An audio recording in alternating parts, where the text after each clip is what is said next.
Third annual Henry George Lecture. I'm Dr. Jordanis Petsas, an associate professor at the Economics and Finance Department here at the University of Scranton. Before I introduce our special speaker tonight, I would like to say a few words about the nature of the Henry George Lecture and the Scranton Foundation that supports financially the Henry George Lecture series.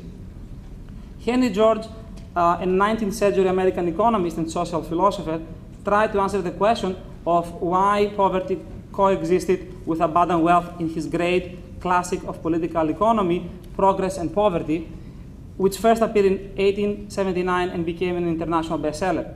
He also advocated that taxation on land values is the only primary means of reducing poverty. We would like to thank Robert Sackenbach Foundation for its financial support of the Henry George Lectures here at the University of Scranton.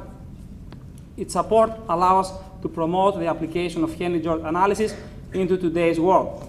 Today, George's ideas on economic and social justice continue to inspire academics and activists around the globe in areas including the distribution of wealth, fair and efficient taxation, social justice, city planning, development economics, and environmental preservation. Our special guest tonight, Robert Barro, is Paul Warburg Professor of Economics at Harvard University, a senior fellow of the Hoover Institution of Stanford University, and a research associate of the National Bureau of Economic Research. He has a Ph.D. in economics from Harvard University and a B.S. in physics from Caltech. Barro is co-editor of Harvard's Quarterly Journal of Economics and was recently president of the Western Economic Association and vice president of the American Economic Association. He is honorary dean of the China Economics and Management Academy Association, Central University of Beijing. He was a viewpoint columnist for Business Week from 1998 to 2006 and a contributing editor of the Wall Street Journal from 1991 to 1998. Anyone studying macroeconomics probably has at least half a dozen Barro articles in their file cabinet, as I do. He has written extensively on macroeconomics and economic growth.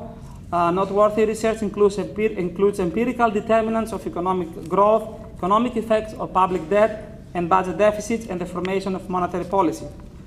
Recent books include Macroeconomics, a Modern Approach from Thomson Southwestern, Economic Growth, written with Sala Martin, Economic Ideas for the New Millennium, Determinants of Economic Growth, and Get It Right, Markets and Choices in a Free Society, all from MIT Press.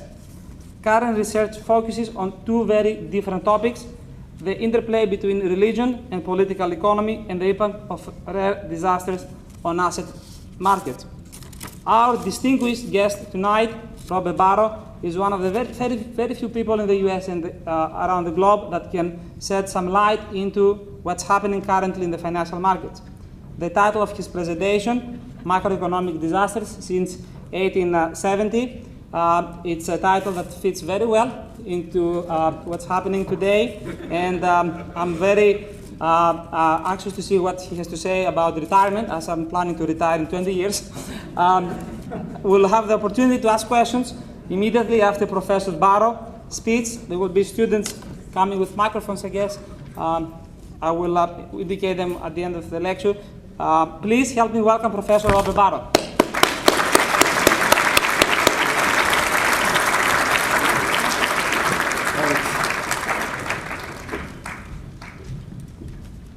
Well, as was just noted, we're in the middle of a major global financial crisis, and everybody wants to know what's going on and what would be a good idea to do in terms of policy by the Federal Reserve or the Treasury or other parts of the government. The ongoing situation is indeed remarkable timing with respect to my research and the topic that was chosen for me to discuss tonight. A lot of this is coincidental. I really have been working on this topic for the last 2 to 3 years, and even when we chose this topic, it was not being mindful of the fact that not only do we have a crisis, but it got a lot worse in the last few days. Of course, doing all this historical work, which I'm going to try to sketch to some extent tonight, might mean I have some idea about how the current financial crisis fits in with some historical experiences. And it is indeed true that many of the world's major macroeconomic crises of the past also had a financial crisis element to them. But of course, knowing how things fit in with the past doesn't necessarily mean that I know how to fix things. This ignorance is a great disappointment to my relatives and many other people, and in some sense it makes me more worried about the situation. I would like it to be the case that even if I'm ignorant about it, that I believe that other people involved, such as my friend Ben Bernanke, whom I have a great respect for, it would be nice for me to believe that they really understood it a lot better than I did, since it matters more what they know and what they're doing. But I wish I had more confidence in that, and I don't envy Ben at this point. He looks a little like he's too much under stress, and I hope nothing terrible happens in that respect. So my plan here for this discussion is to start on this historical perspective, this research that I've been working on the major macroeconomic crises in pretty much the world since 1870, and discuss this framework and some of the results that I have. And then pretty much I'm going to leave for question and answers after that, what we think about how this might fit into the current environment, and whether it tells us something about what would be a good idea in terms of, for example, policy. So let me start out with this research, which is joined with the current Ph.D. student of mine at Harvard, Jose Ursua.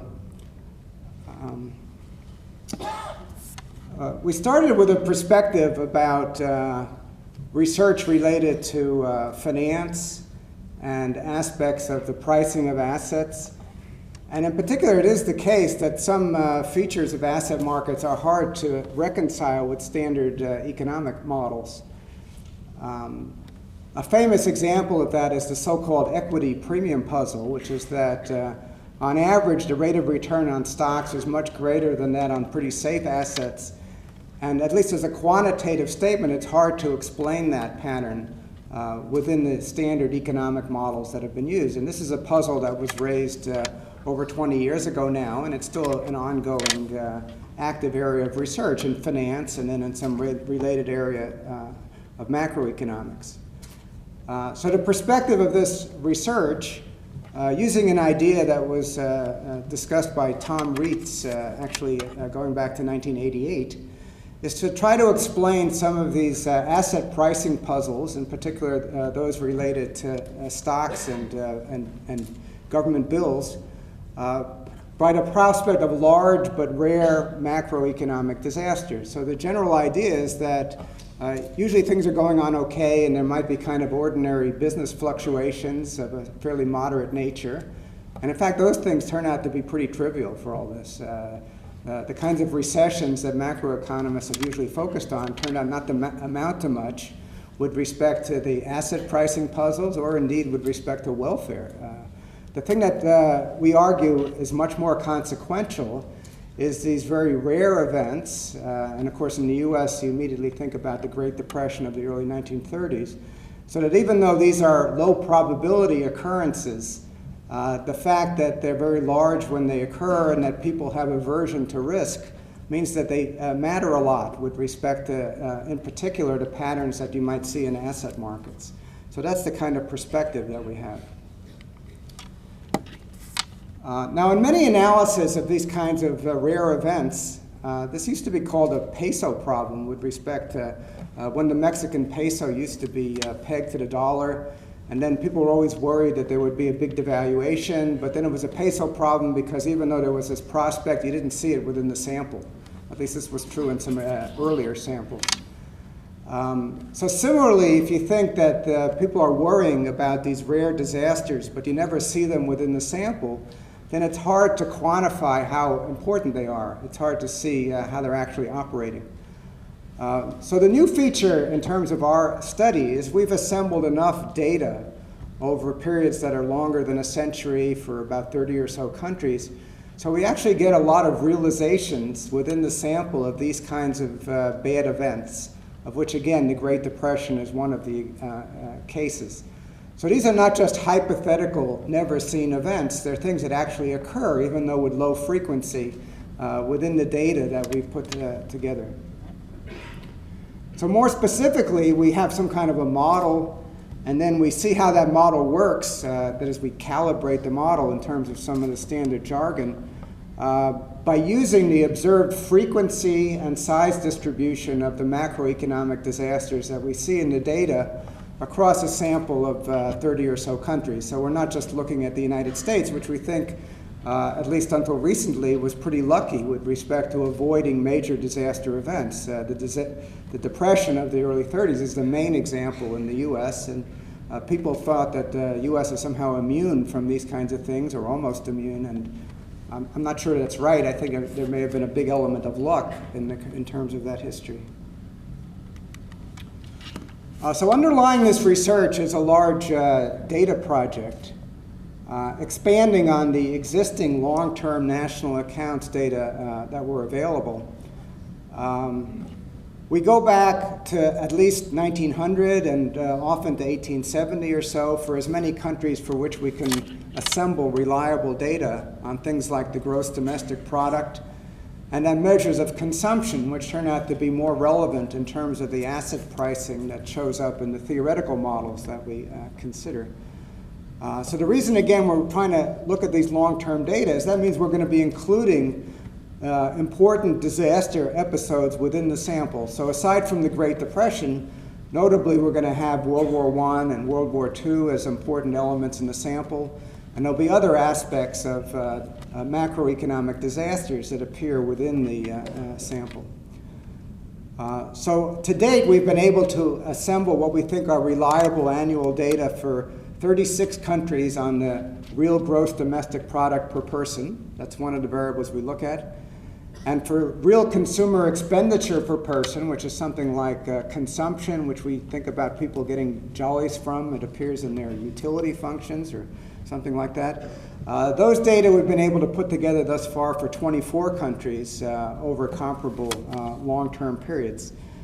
The sample of countries that have the necessary information, it includes the principal developed countries today, Western Europe, the United States, Canada, Australia, New Zealand, Japan, the main OECD countries, but also a number of countries in Asia and Latin America, which have pretty good national accounts data.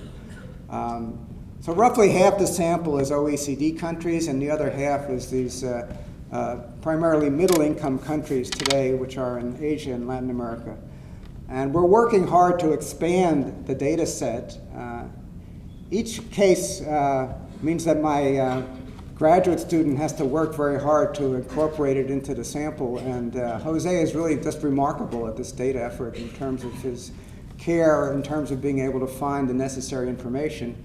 So the cases we think are promising that are not at present in the sample are particularly Russia and Turkey, which previously would be the Ottoman Empire, and maybe Ireland. The main issue with Ireland is that in the early part of the sample would be part of the United Kingdom, and that has some problems with respect to the data. Anyway, those are future efforts.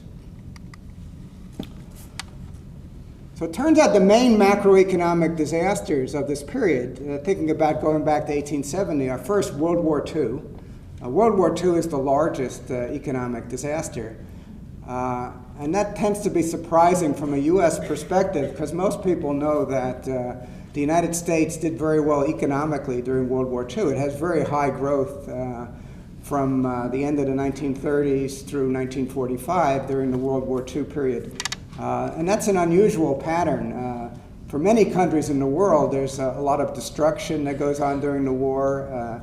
Production suffered a lot, at least in some periods, and consumption declined a lot. I know every time I go to China, they think that the only reason the U.S. economy was working well at all is because it fights a lot of wars, it spends a lot on the military, and that's what drives the economy. And then one case for that was the rapid growth during World War II. Again, I think the U.S. is kind of lucky in terms of escaping certain disasters, and I don't really think that the economy has been driven by war or by military outlays. So. The U.S. is unusual in the war. The next two biggest sets of economic crises are associated with World War I and with the Great Depression of the early 1930s. And of course, the Depression is the biggest case for the United States, but World War I is also roughly comparable to the Great Depression in terms of the breadth and extent of these macroeconomic crises. The post-World War II period has been remarkably tranquil for the OECD countries, including the United States. So there are very few observations of major economic crises among the OECD countries. If you look since 1945, the biggest is Finland in the early 1990s. There are only 9 cases of major declines in consumption of at least 10% or more among OECD countries since 1945. And I think it's something like 4 of them are in Iceland, so associated with the fishing industry. So you might not think that that's all that interesting. So really very few macroeconomic crises among the main developed countries. And I think people have gotten very sort of overconfident that this is going to be the permanent situation, that since we haven't had these disaster events at the macro level, at least in the OECD, for a long time, that we're never going to have them. I think that was the attitude until recently.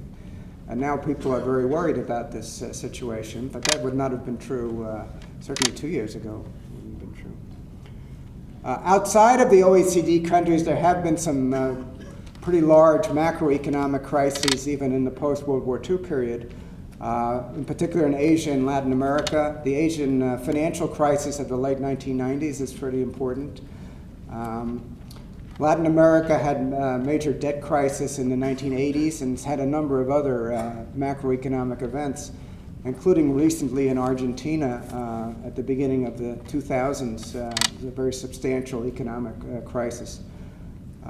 Argentina, as an aside, is a very disappointing experience because it looked in the 1990s like they'd finally got things into shape in what appeared to be a permanent set of reforms, but that all sort of imploded toward the end of the 1990s, and including this big crisis associated with the change in the currency board exchange rate regime.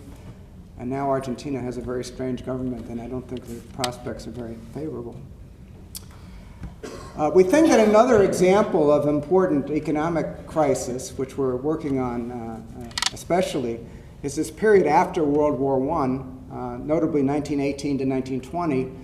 And this does include the United States, which has a substantial economic contraction with a trough in 1921.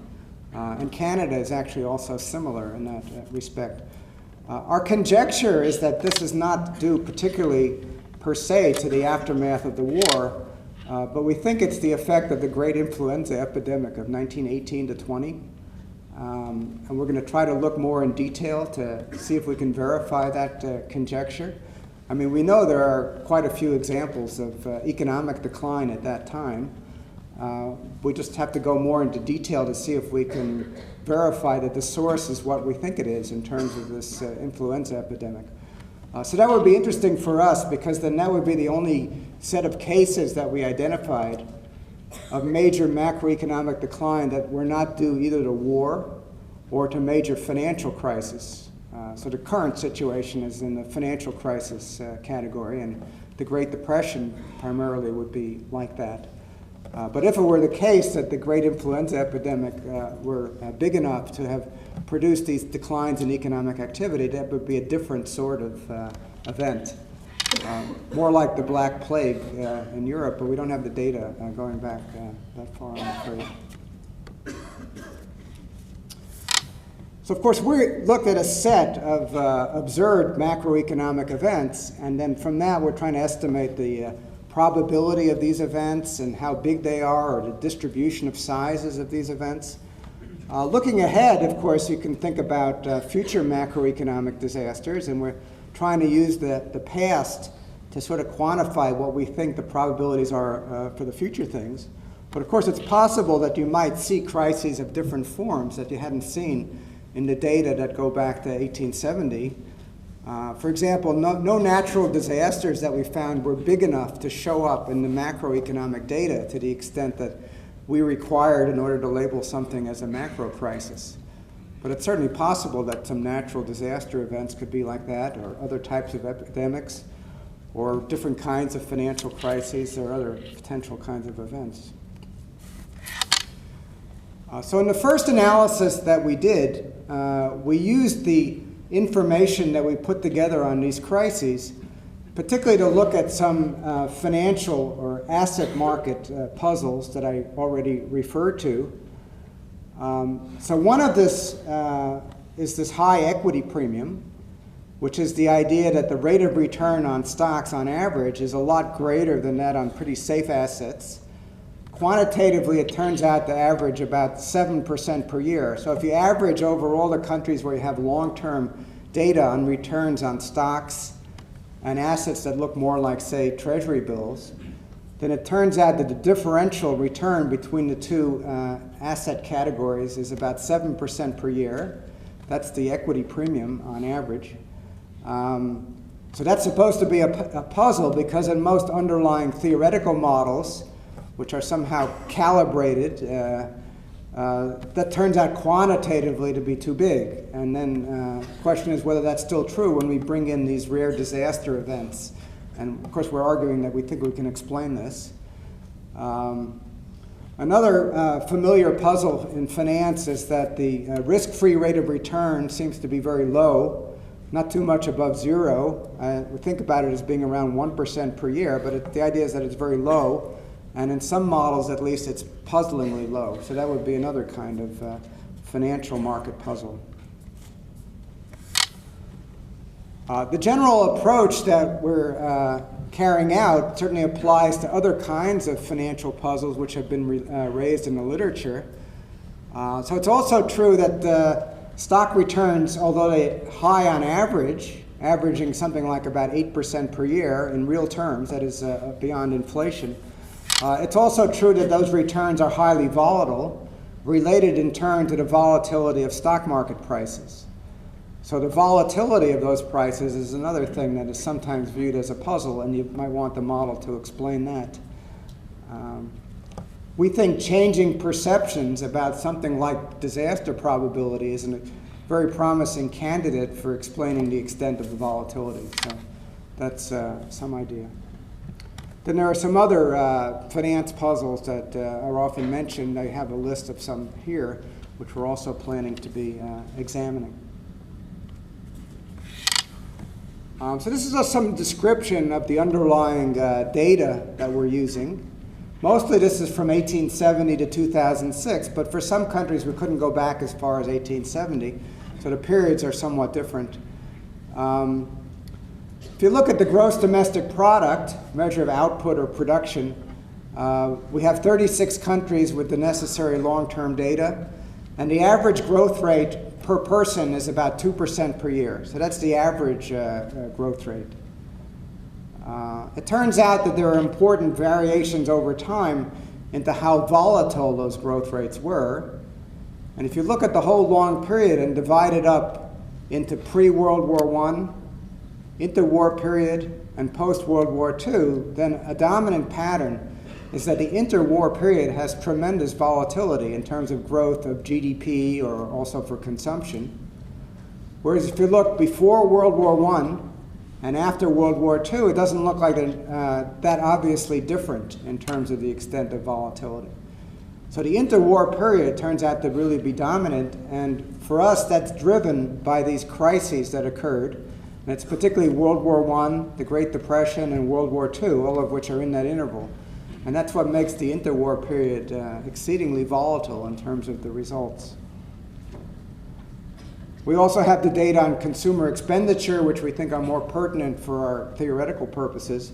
The average growth rate there is similar, about 2% per year per person, if you average over, in this case, 24 countries with the necessary data over the long term. So we try to match up the macroeconomic data, referring to gross domestic product and consumption, with information on rates of return.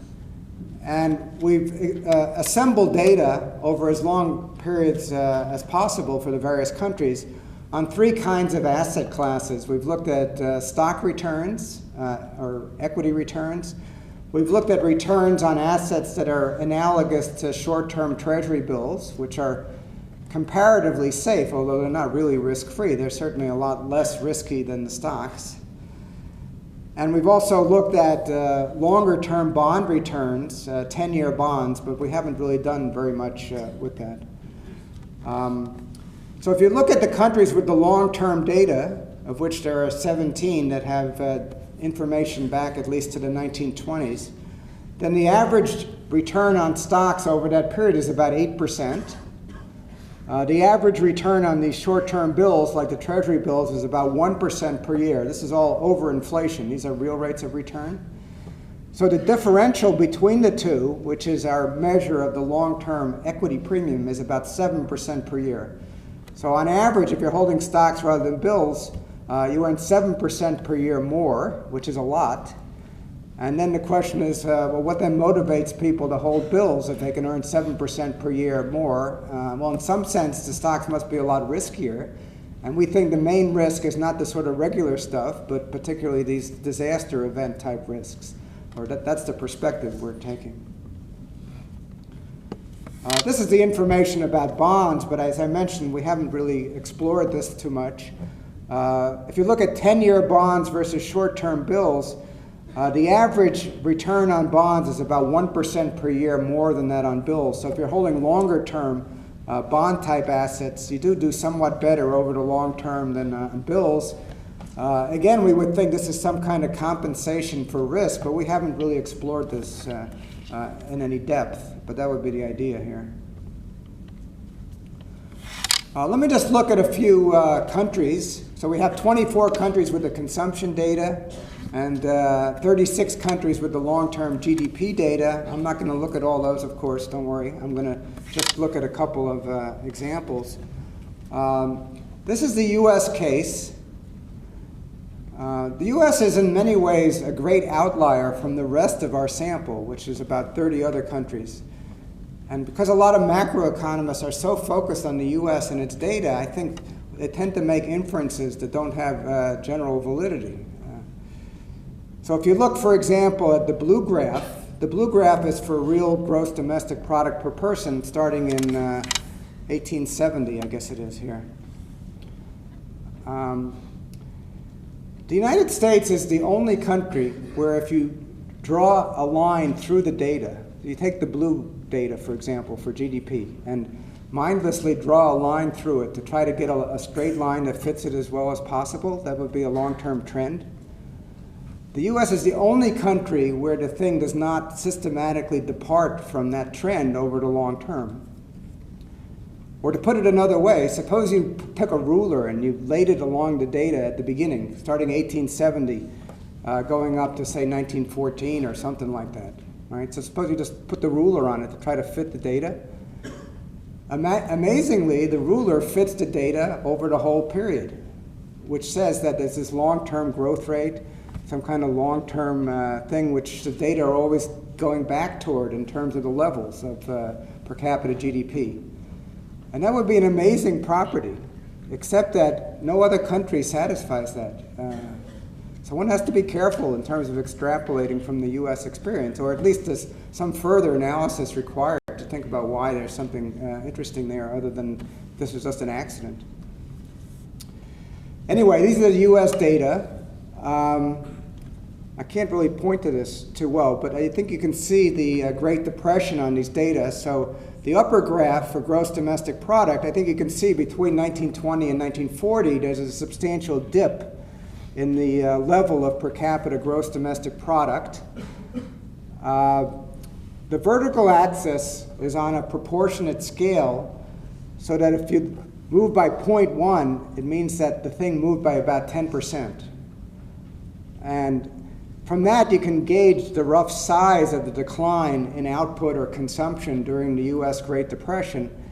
And it's something like 25 to 30%. It's, I think, 29% for GDP and 21% for consumption. That's the fall in the level of production and consumption per person during the Great Depression from 1929 to 1933 in the US.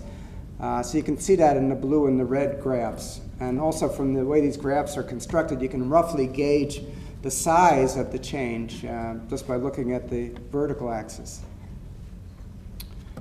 The only other substantial decline we focus somewhat arbitrarily on declines that are at least 10% over a short period, over a few years. The only other case in the US that's like that is between 1918 and 1921. So there's a bottom in 1921, and there's a decline by something like 15 to 16% in terms of per capita output and per capita consumption, with a bottom in 1921. And that's what I mentioned, is we think has to do with the great influenza epidemic, and not particularly about the aftermath of World War I, although the war was probably critical for spreading that disease. So in that sense, the war was important. But we don't think it's anything about the direct effect of the war on production or on some recovery thing. Here it's going to be a negative recovery. We think it's this health shock, and that's what we're trying to document. But those are the only two cases, really. You can see that during World War II, if you go further along between 1920 and 1940, you get to 1940, you can see there's very rapid growth in the US during World War II. And then actually at the end of the war, there's a substantial decline in production, but it's associated with a demobilization. And consumption does not fall. So it's not something you would call, I think, any kind of economic depression. It's just that the government used to be taking a lot of resources for the military, and people were working like crazy to provide this, especially a lot of women who were working during World War II.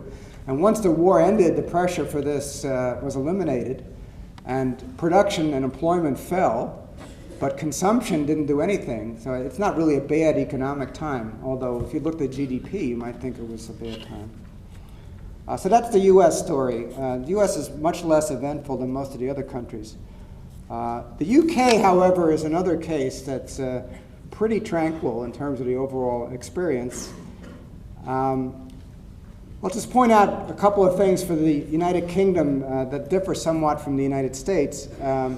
If you look just after 1940 here, you see what goes on during World War II in the UK. So the interesting thing there, of course, the UK did not suffer the kind of destruction that continental Europe experienced during the war. And that meant that GDP was able to increase in the UK. So the blue graph actually is increasing during the war, but not enough to sustain consumption, given that the government is absorbing so much of the resources. So you can see there is a substantial drop in consumption per person.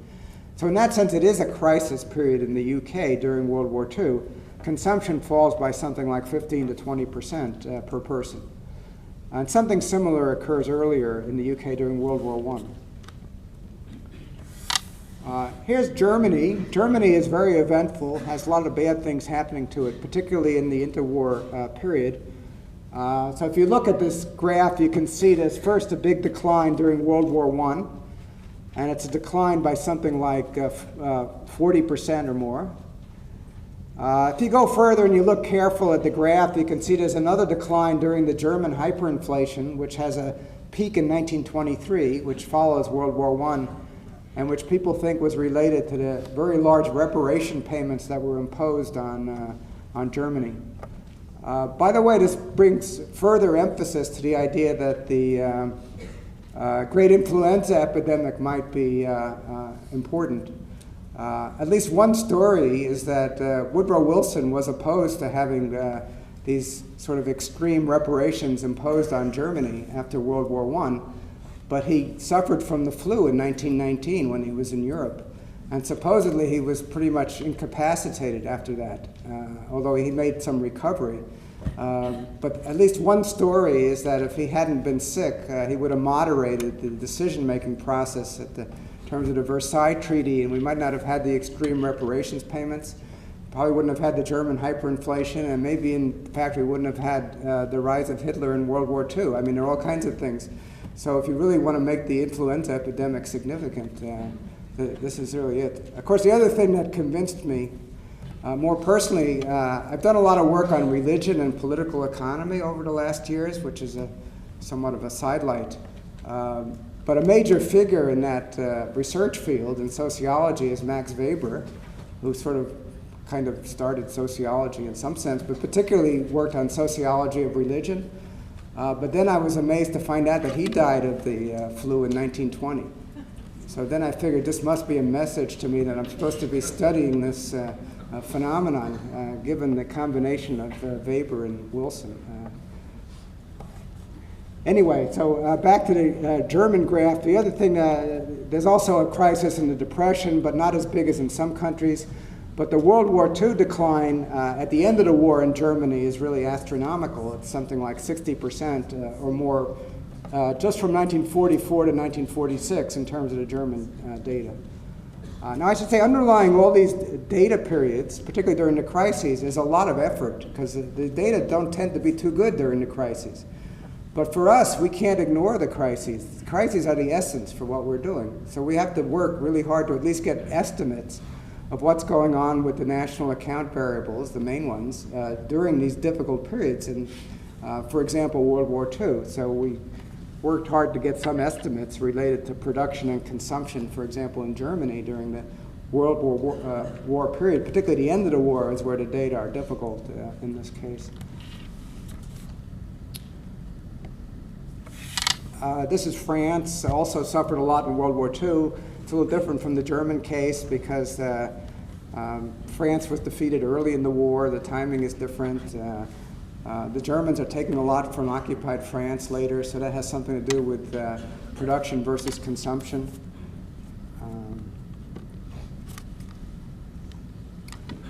These are the Spanish data. For Spain, the Civil War is the analog to World War II. The period from 1935 to 37 has a decline by something like 40% in consumption per person. That's the red graph here. So that's the biggest crisis in the Spanish case. Anyway, so those graphs just represent what the underlying data are that we're looking at, but we have that for 36 countries for GDP and for 24 for consumption, and maybe we'll be able to add a few more countries. So that's basically the data that we're looking at. And our emphasis is on the crisis periods, and each of those graphs has a few crises over 100 plus years for each country, and that's what forms our overall sample, basically.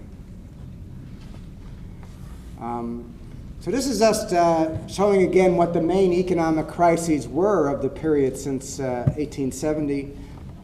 So in terms of per capita consumption, which is again is what fits in most closely to our theory, World War II is the biggest, 23 cases with an average decline of 34% in terms of the level of per capita output.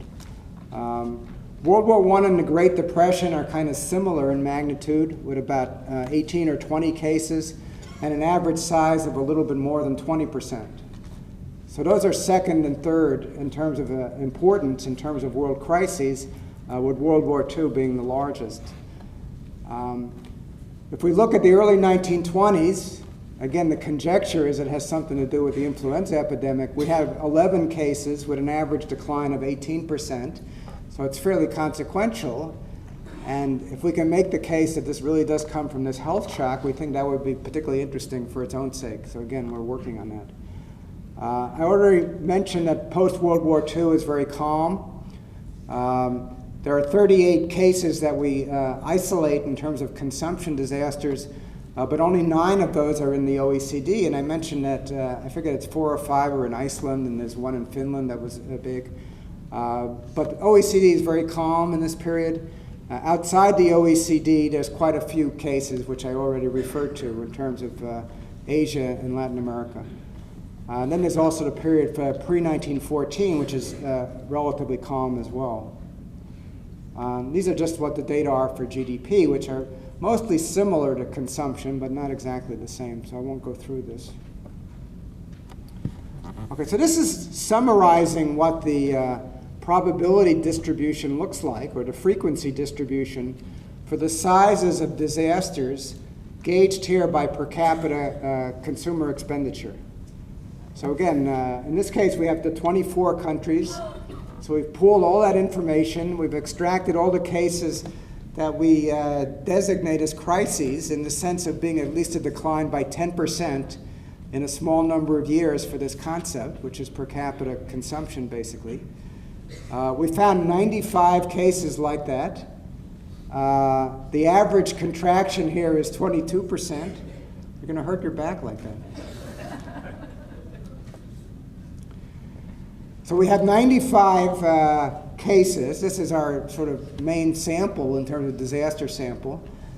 So we're showing here how many outcomes there were of each size interval. So it's showing you what the frequency distribution looks like. This looks like what's often called a power law distribution. We're trying to estimate this more seriously. But an important feature of this kind of distribution is it has what's called a fat tail. That there's more stuff way out there than you might think if you thought the underlying data were generated by a normal distribution, which is kind of a very familiar form of distribution, and there's some argument about why you might believe things are normally distributed. This has a fatter tail than that, and that has very important implications for asset pricing. In particular, the fact that there's some weight way out there is really magnifying the way people respond to this risk. And they're particularly concerned with having an outcome where they do very badly, like a decline by 50% in per capita consumption, for example. So this is what our data look like for consumption. And we have an analogous frequency distribution for GDP declines. So these are declines in per capita GDP over the short run of at least 10% or more. That's arbitrarily how we're classifying major macro contractions. We have more countries here. We have 36 countries rather than 24, and that's the main reason why we have more events. So we have 152 macroeconomic crises as gauged by GDP. I don't know if next year or the year after we're going to have more of a sample. That's, I guess, the big question, right? But at the moment here we have 152 cases like this. The average size of GDP contractions in the crisis is not too different from the consumption decline. Here it's 21%, for consumption it was 22%, and it has a similar kind of shape, a similar kind of distribution is what you get here. Okay, so I'm not going to go through the underlying theory that we use about asset pricing in conjunction with these rare but large events. Rare but large macroeconomic disasters. So the claim here is that a standard kind of macroeconomic model, supplemented by having the probability of these rare but large disasters, can work pretty well to explain things like the pattern you see in equity returns and bill returns, in particular the equity premium, with what we think is a reasonable set of specifications. And the most important part of the specification, well, there are really three things. Two of the things are about how often disasters occur and how big they are. And we get that by looking at our sample of observed disasters. So from that, we back out probability of disaster per year and likely size of disasters. So that comes from these data that I've been describing. The third thing that matters for results is something about preferences and how averse are people to risk. So how much do you worry about the fact that, particularly if you're holding stocks, a bad thing might happen and you get a 50% loss? How averse are you to that kind of event if it doesn't occur that frequently, is the kind of thing. So that, particularly there's a parameter of preferences, often called the coefficient of relative risk aversion, which enters into that analysis, and how big that is certainly central to the results. But our claim is that a reasonable size of that is enough to work to fit some of the basic facts on asset pricing. That's the claim.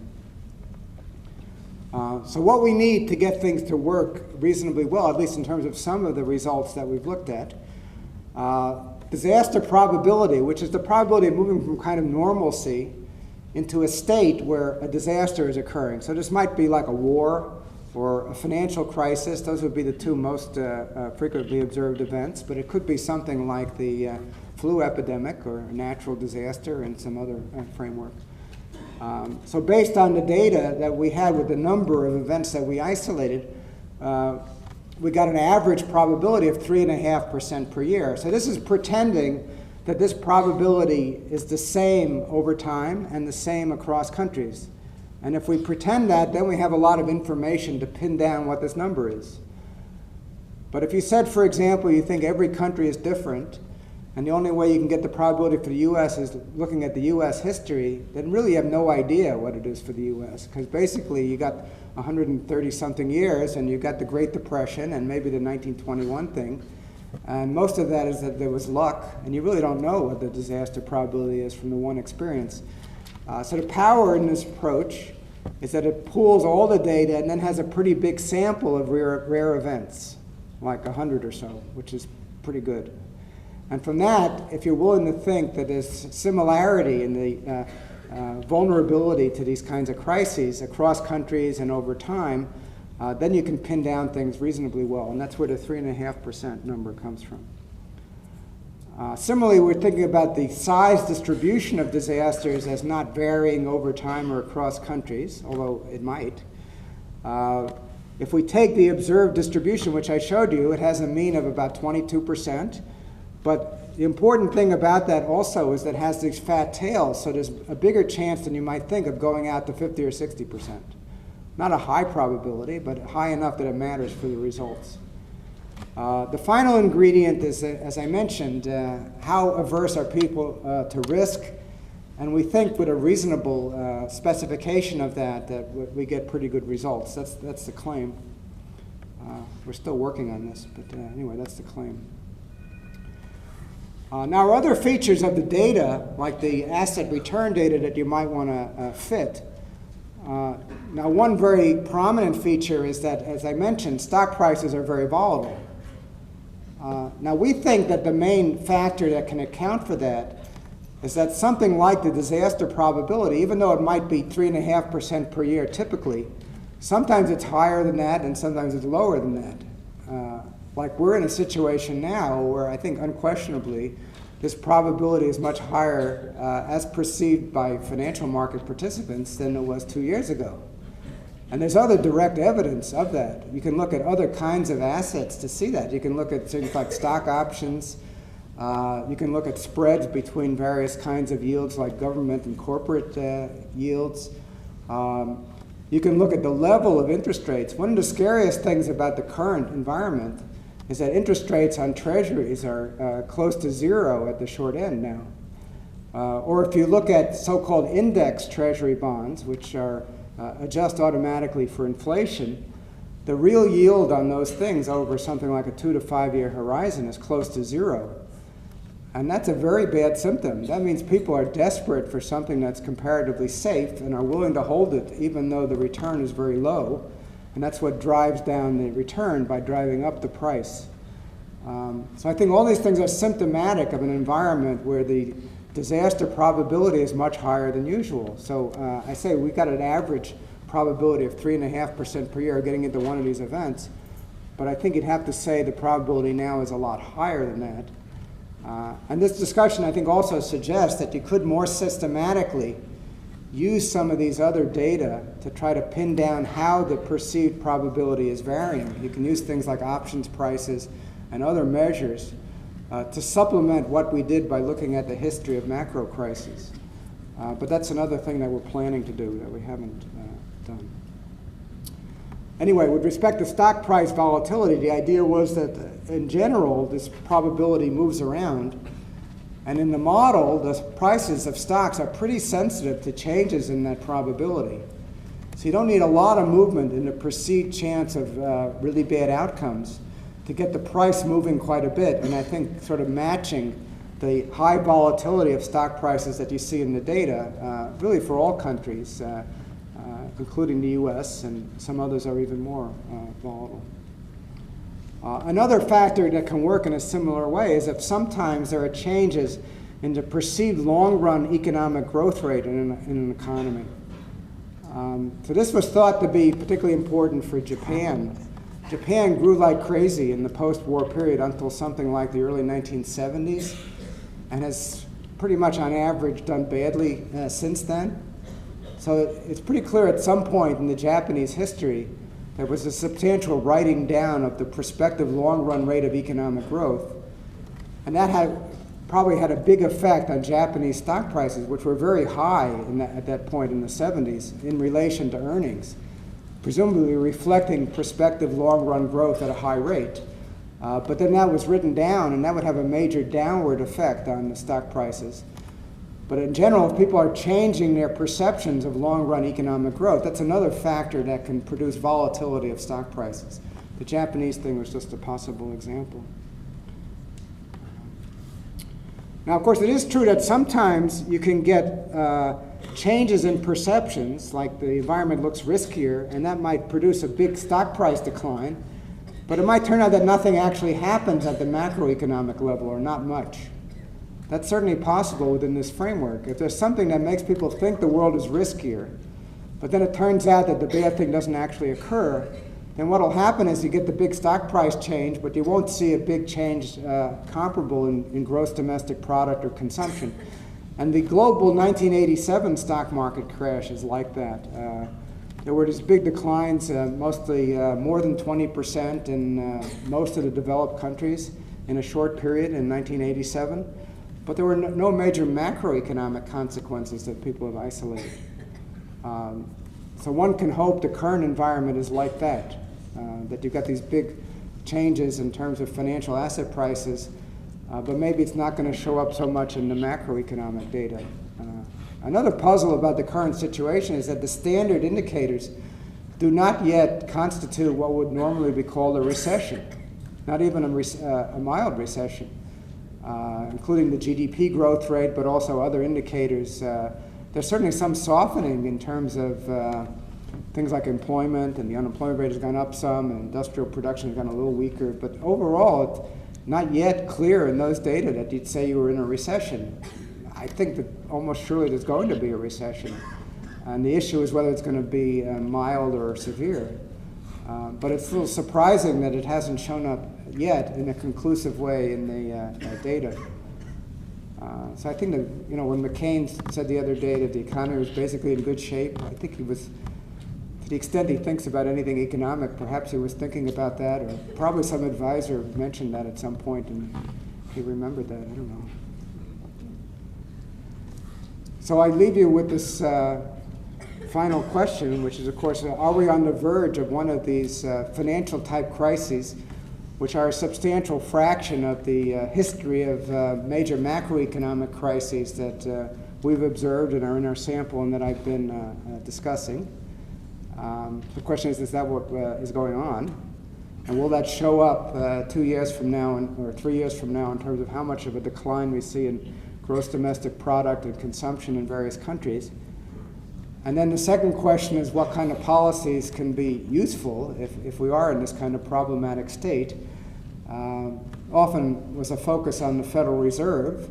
The U.S. Treasury has now gotten much more actively involved, as have other governments. And then the question, which I'm certainly not going to have a definitive answer to, is are these policies good ideas, and what would be better alternatives? All kinds of things that you reasonably want answers to, and that I'll feel guilty about if I can't provide good answers to. But this is where I thought you might have some questions.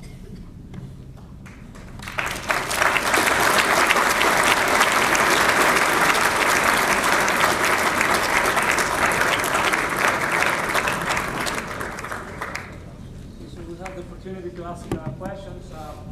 You can, if you have any question, you can raise your hand, and we have microphones in the back.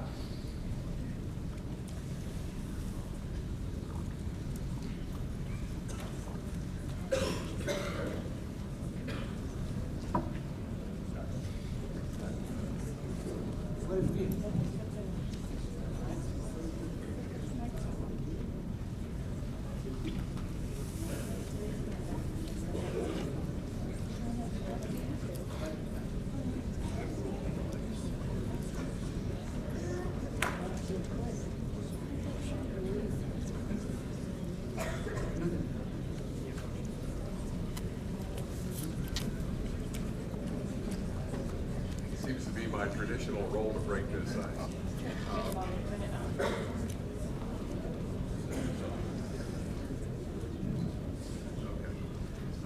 It's an important responsibility. Absolutely, it's a heavy weight. You mentioned the coefficient of risk aversion.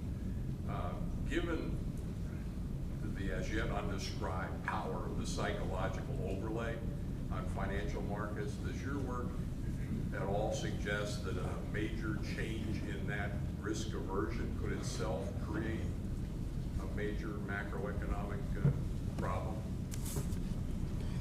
I guess it could. I mean, I'm thinking of these aspects of preferences as being pretty stable, as something that's more fundamental and probably doesn't change a lot over time or from one society to another.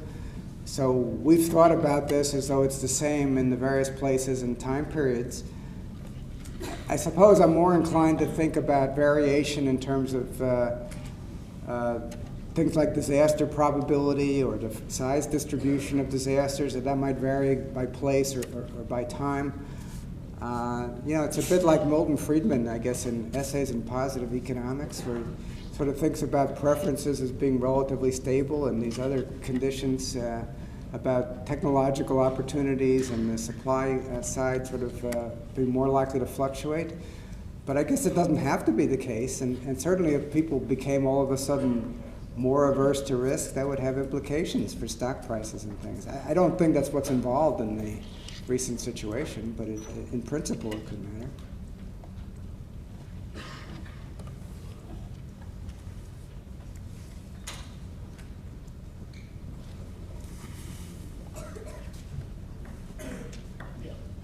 Are you, or is anyone else modeling perceptions, and would that model have something similar to expectations and information gathering and so forth? Yeah, so our first cut at this, we assembled this large sample of data with lots of countries and time periods. And then we're basically pretending a lot of things. We're pretending, suppose all the countries are basically the same or similar, and there aren't important changes over time. And moreover, people aren't learning about disasters, about how likely they are, but somehow or other, people always knew what it was in terms of the likelihood of having these and how big they're likely to be. Given all those heroic or unrealistic assumptions that economists like to make, then we have lots of data. We can estimate these parameters pretty precisely, and that's what we did, and that's where we get this like 3.5% thing and the frequency distribution. So it's all from the history. So in that sense, we're not separately worrying about perceptions or expectations that are different from what the kind of realizations look like, the actual sample. And in particular, my colleague Marty Weitzman complains that it's crazy to think that people aren't learning about this. So there must be at least some learning going on. And he basically shows that if you don't know some of the things, it's like there's more risk out there than we said, because there's some chance that the probability of going way out in the tail is even bigger than you thought based on the history. So it basically magnifies the implications. Now, the other approach we can take is to try to look at what financial market participants reveal about their beliefs or expectations based on, for example, prices that are set in equilibrium in markets. So options prices are most clearly like that. So suppose you have an option on the overall New York exchange, which only pays off if the market declines by at least 10% in the next 3 months. Then the price that's set in the market in equilibrium on that security is going to be heavily influenced by the probability perceived by the markets of having a decline by at least 10% in the next 3 months. So I'm just saying there's information in those prices about perceptions, which might be very different from what the history was that we were looking at. People might be getting information from somewhere else, I don't know, or might just have crazy beliefs. But in terms of the perceptions that are actually in the market, there are various kinds of prices that you might be able to use. And that would mean you wouldn't have to rely so much on this long history that we constructed with a lot of effort on Jose's part. So you might use those data for other things anyhow. But it's also the case then, using the market prices, that you can readily allow for changing perceptions, because the changing prices will reflect the changing beliefs. So you don't need a lot of data to pin down the changes if you have the prices. So the changing beliefs then would be important in thinking about the asset pricing. So sometimes people might demand more as a prospective return on stocks compared to bills than at other times. The equity premium might vary over time, which is not true in our basic setting. And also, changing beliefs change prices so they can contribute to price volatility. So there are other approaches one might be able to use to pin down these beliefs, but that's certainly critical in what we're doing. What do we know about the demographics of the propensity to take risks? I know the people in my neighborhood who buy lottery tickets are the poorest people of all.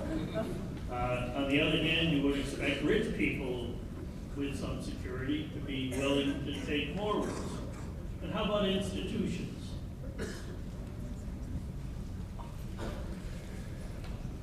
So there are some underlying assumptions about the model that we used in terms of how it's specified, in particular that people worry about risk in a relative sense. So risk people are kind of more willing to take an absolute amount of risk, and they're more similar to poor people in terms of the proportionate implications of some risk. That's the kind of form that we're using, which is a common form we certainly didn't devise, but that's the sort of underlying preference assumption. Then, of course, people can be very different, but we're playing the usual macroeconomic game that people doing aggregate stuff do. They pretend like there's some representative individual agent in this whole thing, even though there's a whole distribution of income, distribution of wealth, maybe even a distribution of preferences. So we're pretending that this sort of average or representative person who matters for asset pricing isn't changing over time, and it's also similar across places. So that's another kind of thing that underlies the way we can pool the macroeconomic data. So I suppose it could be that, for example, developments in financial markets might not change underlying preferences, but might change how easy it is for you to diversify risk. So that was argued to be true, amusingly now, if it weren't so sad, right? A lot of these inventions in financial products were supposed to do precisely that. Supposed to make it much easier to diversify the risks. For example, risks associated with mortgages. It was supposed to be that wasn't just localized, associated with local property, but it could be broken up into pieces and some of it held throughout the economy. That was supposed to be a good idea. So that kind of development, if it were successful, wouldn't change the basic preferences, but would change the technology of dealing with risk, and then it would be as if people had become less averse to risk. Of course, the recent events suggest that these products, even though they have the intention of making it easier to deal with risk, can sometimes have the opposite kind of implication.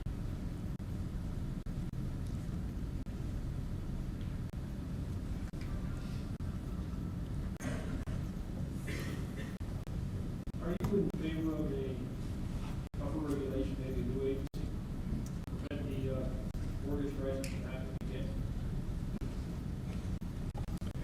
You know, I think some parts of this are more clear than others.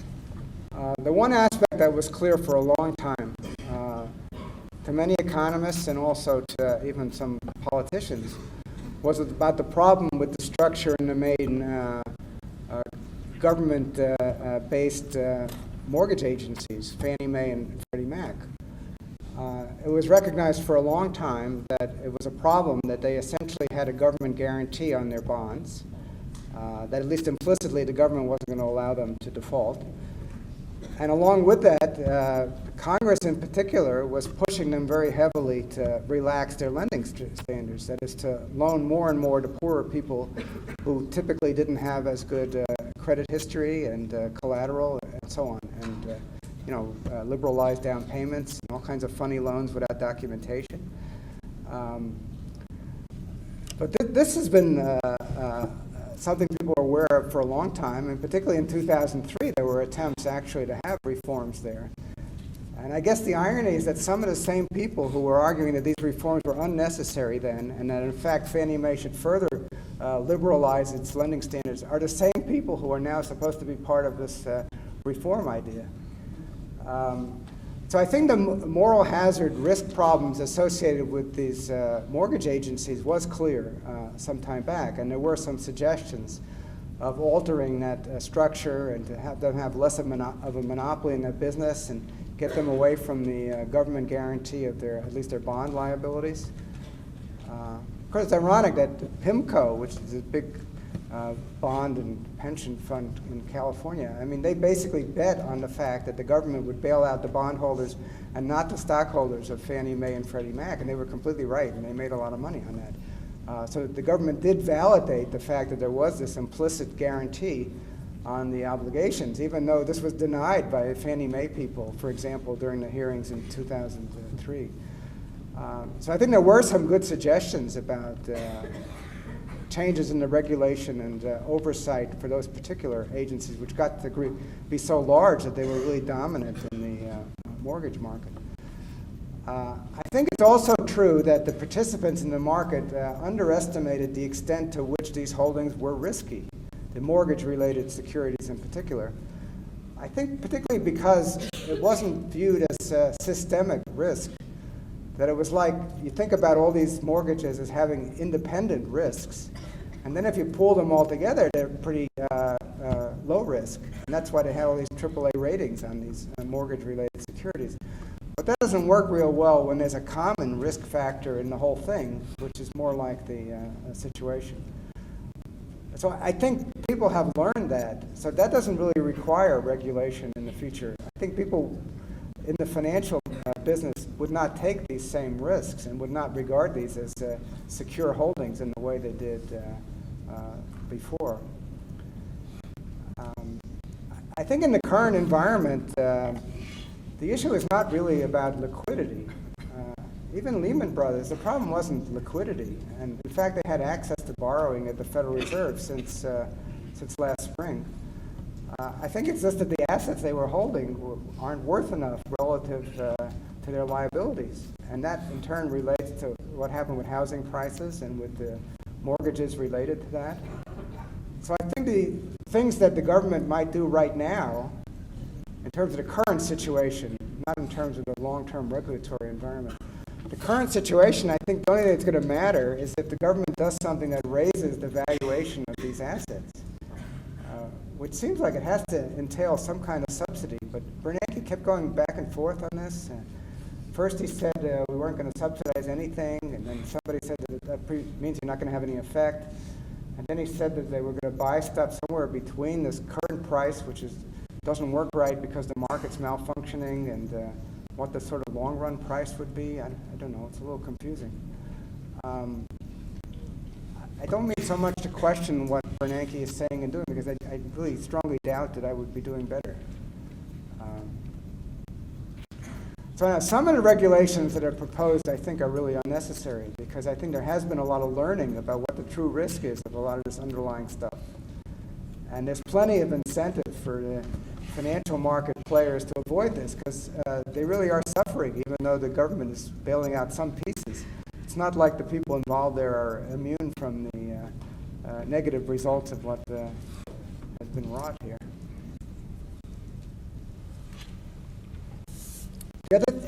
Going back to this analysis I've been doing with the historical data and the theory, I just wanted to point out a couple of things that also come out of that analysis. That analysis does say that the thing that mainly matters, not only for asset pricing and things like the equity premium, but also for welfare related to uncertainty, is about these low probability big risks, things that look like the Great Depression. That completely dominates stuff related to ordinary business cycles, business fluctuations, which macroeconomists usually worry about. It completely dominates costs that you can reasonably associate with too much inflation, for example. So things like ordinary business cycles and inflation control, in fact, I think end up being important with respect to asset pricing and welfare, only if they have some implications for the likelihood of disasters and how big they are. Otherwise, they end up being comparatively minor. So I'm suggesting that this rare disaster stuff is really the main thing. And then the key question becomes, what can the government, for example, in terms of policy, do to influence the probability and size of these kinds of events? And I'm not saying I have the answer to that, but I'm saying that that's the issue that should be the main focus coming out of this, that that's actually the most important thing, I believe, which is not how I used to look at macroeconomics, but I think that that's what I infer from this. I have a question in regard to bubbles. With your analysis in terms of economic fat tails, big swans happening on the outlying situation. Big swans or black swans? Black swans, Okay. where something out of the ordinary Yeah.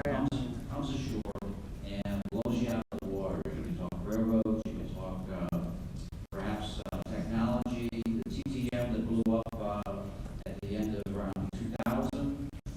That perhaps there should have been maybe a day of reckoning in terms of the billions and billions of dollars that was evaporated, and we responded with low interest rates to perhaps create a new bubble, which is the housing bubble. And you have the quants basically developing innovative products that was supposedly laying off risk to a counterparty. They securitized it, got the AAA stamp. AAA stamper basically is insolvent or is not able to meet the obligations. You had AIG with an issue there. You got Fannie Mae and Freddie Mac, which someone suggests is a hedge fund and drag. So the question is, with your work in terms of boom and bust, big time,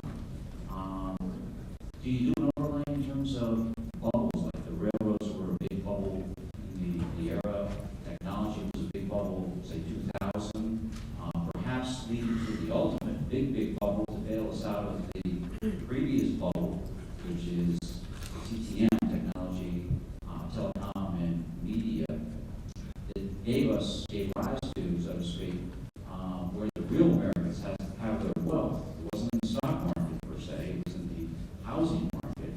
And now we got the mother of all bubbles with housing going up. Talk to us about bubbles. Big bubbles, I guess we're talking big bubbles, not tiny. You know, I think bubbles are really hard to identify, particularly contemporaneously, and if you're serious, even after the fact.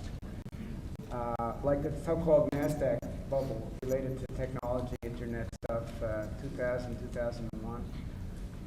I don't know if that was really a bubble. I mean, there's a big increase in prices, and I think people didn't really know what these technologies were going to be delivering and how much they were going to be profitable. And there were estimates that it could be very profitable. And I don't know that it somehow was unjustified, even though it turns out there was a big correction in prices at some point there, particularly in technology-related stocks, especially on the NASDAQ market. So similarly, in terms of housing prices, you have a big run-up in prices, now you've had a big collapse, but I don't know that it was really a bubble. I mean, certainly there are people who said that prices were too high and they're going to come down, but I don't really find that as evidence. I think it's more interesting to ask what is it that drove the housing prices, particularly drove them to increase so much and then perhaps to collapse. I think the financial innovations are certainly part of that. It facilitated the mortgage process too much so. There was too much credit, not enough credit standards, and I think that related to the demand for housing and to what happened to prices. As I tried to argue before, I think the government was pushing part of that in terms of policies that were related to mortgage lending, but the tax system also is relevant in terms of artificially increasing the demand for housing. So there are various things that matter for that. I think the big decline in housing prices that we're in the middle of probably now is, I think, central to what's been happening in terms of the financial crisis, transmitted through the mortgage-based securities and some related kinds of securities. I think that is central. And as you say, there's a lot of money in that. So it can dwarf the capital that was in, for example, these financial firms. I don't really understand bubbles. I don't find it helpful to label things that way. The classic bubble was supposed to be the tulip bubble in the Netherlands, and I forget exactly when in the 1600s or something. But then somebody went back to examine those data and tried to argue there really wasn't a bubble even in the tulip prices, which was supposed to be the prototypical bubble. So I don't know. I mean, what you're always working against there is that, of course, people think it's a bubble. There are a lot of forces that tend to mean that the bubble should crash earlier, that it's hard to go on. If everybody thinks the prices are artificially high, there are at least some forces that work in the direction of collapsing the prices earlier, and then if you work it back, that the bubble shouldn't have started in the first place. But people do try to have models where that force is not determinate in the end. You might have bubbles in equilibrium. It's not easy to get that. Anyway, idle thoughts about bubbles. I have one more. Any other questions?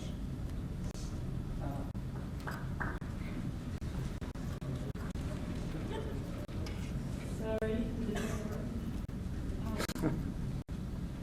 First, I want to thank the university for opening this lecture to the general public. I personally am a little micro business owner, I'm very curious about the current research in regards to this question. My personal opinion is that, yes, we are on the verge of a global financial crisis. That opinion I just based out of a gut feeling from the fact that 4 years ago I lived in Japan and I had been there for 4 years. I found it very interesting tonight in your lecture that you didn't mention 9/11, and this was part of the reason why I'm asking this question, because when I lived in Japan, the island I lived on lost 40 people. So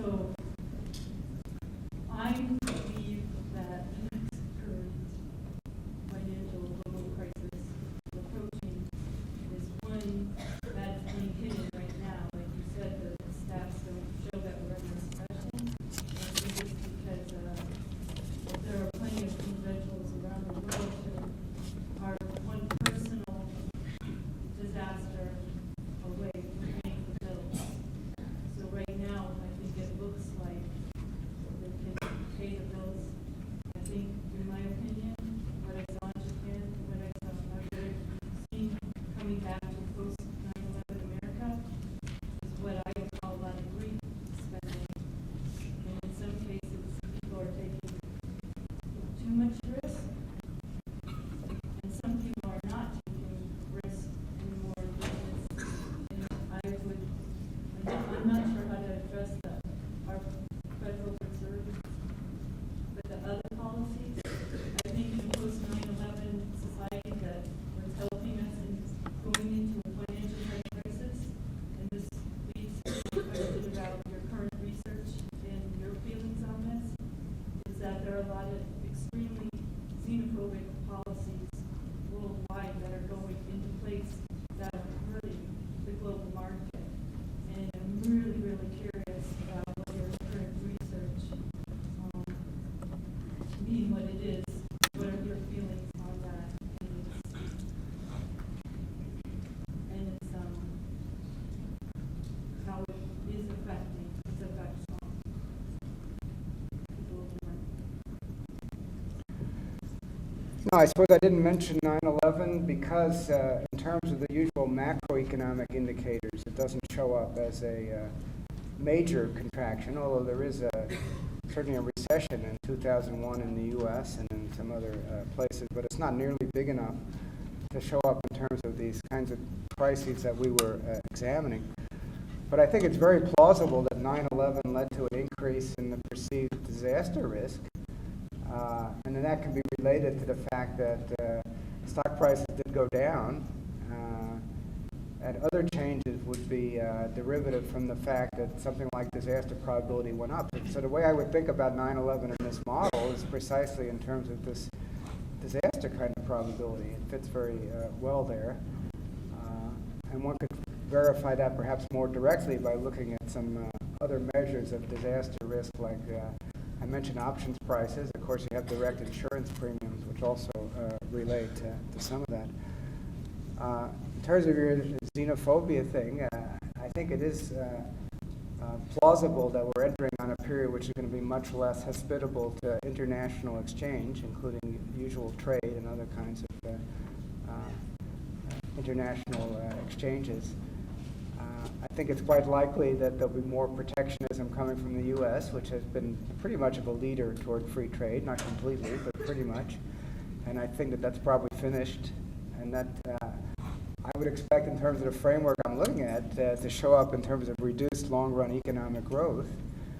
It's not too much related to this crisis analysis I'm looking at per se, I don't think. I'm not having a story here where protectionism leads to these crises. I don't know if you can tell such a story. But I would certainly expect to see it in terms of reduced economic growth over the long term. And I think that's likely to be occurring. You know, in terms of fears of policymakers, but the Bear Stearns bailout occurred in March, and I happened to be in a meeting with Bernanke after that in April. And their actions with respect to Bear Stearns were very unusual for the Fed, very activist, in terms of getting the Fed directly involved in holding direct claims on a company like that, direct liabilities related to their mortgage-based assets in particular, some $29 billion or something. That was a very unusual action. Plus, of course, the Fed had been pretty aggressive for some time in terms of interest rates. So I asked Ben at this meeting, I said, the only way I can understand you're doing this is that you're really worried about something that looks like the Great Depression. And that, of course, is what you did your Ph.D. thesis on. And a lot of subsequent research, which is true. And I said, I don't think you'd be being nearly this activist at the time, which was last March, April, unless you were really worried about this as a serious prospect. And then he started saying things about how this meeting was off the record, and then he started talking about financial implosion and downward spirals of the economy and things like that. And he didn't exactly say that, yeah, I'm worried about this kind of thing, but spewing out the things he was thinking about at that time suggested that that was indeed what was the concern. And of course, that was last April, which is not nearly as bad as things look now. So I'm sure that's the paramount concern now with respect to the policymakers, is that they really are now worried about a Great Depression kind of scenario, which they used to think was just impossible, that we'd sort of learn things and this was never going to happen again. So we have new kinds of things to worry about here, which might produce outcomes that look in some ways similar. So that seems to be a reasonable concern now. I don't know what else to say about that. Okay, let me ask one last question.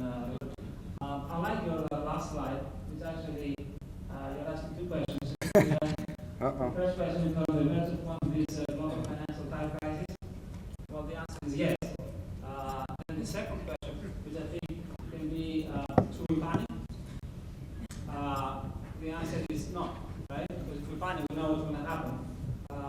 I know that most people use credit cards to buy even coffee, even to buy money. You use credit cards. So if you don't trust institutions, if you don't trust banks, if you stop trusting the Fed, then most people might go to banks and try to withdraw the money. That's going to be a big disaster in terms of the size. It will be comparable to Great Depression, I guess, right? So now the question here is, what should the Fed do? I mean, they knew that this was coming. They should have placed some mechanism, or at least should have done something before we get to this point. So the disaster always is predictable to some extent. From your off-the-record discussion with Bernanke, that's what I understand.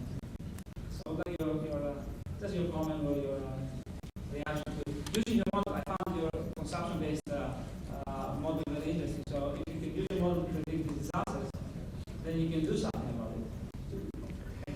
You know, of course, runs on banks related to removal of bank deposits in large quantities, I mean, used to be a major element in financial crises. And the usual view is that deposit insurance has kind of mostly eliminated that by possibly also introducing some additional moral hazard into the lending practices of banks, but at least it's pretty much eliminated this incentive for people to get in line quickly to get their money out. And I think that's still working. I don't think bank deposits per se leaving in a tremendous roar for banks is the big concern. It was a little ironic because some of the discussion you see on television, sort of contrasting banks with some of these investment banks, was the statement, well, banks have this secured source of funding coming from deposits, which was funny in a historical sense because that's exactly what was the source of traditional bank runs and financial crises, was this reliance on this kind of demand liability, which people could remove at any moment, and that was supposed to be a source of instability.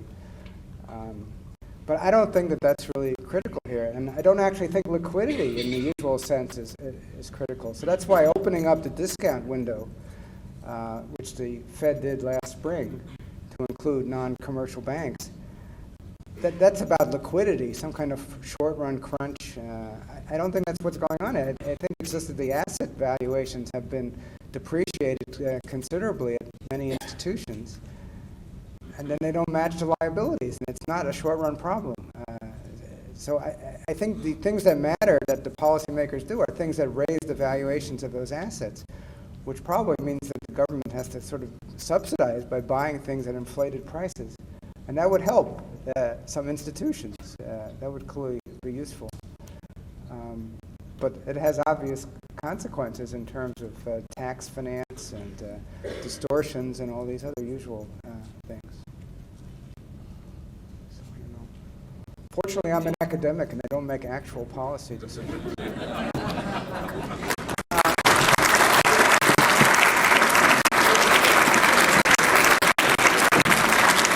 I would like to thank all of you for coming here today and for your support.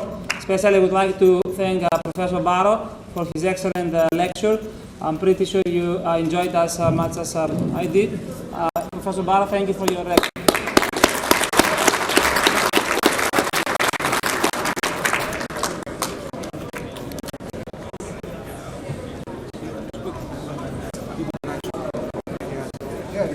This conception, because